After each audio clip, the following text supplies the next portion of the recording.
அதற்கு அந்த செல்வந்தர், தற்போது நாராயணன் என்ன செய்து கொண்டிருக்கிறார் என்று கேட்க, நாரதரும் நாராயணன் ஒரு ஊசியின் காது வழியாக யானையை நுழைத்துக் கொண்டிருப்பதை பார்த்ததாகச் சொன்னார். அதற்கு அந்த செல்வந்தர், அது எப்படி முடியும்? இது என்ன நடக்கிற காரியமா என்று கேட்டார். நாரதர் அடுத்தது அந்த செருப்பு தொழிலாளியை பார்க்கச் சென்றார்.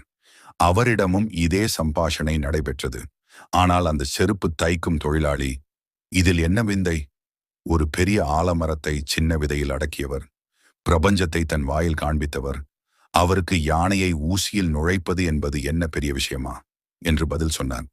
அவர்கள் இருவரும் சொன்ன பதிலை நாராயணனிடம் வந்து சொன்னார் நாரதர்.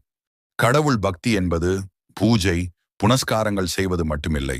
இறைவனின் பாதத்தை பூரண நம்பிக்கையுடன் நீயே சரணம் என்று பற்றுவதே உண்மையான பக்தி. இப்பொழுது தெரிகிறதா? ஏழையின் நிம்மதிக்கு காரணம் என்று பதிலளித்தார் நாராயணன். ஓம் நமோ நாராயணா.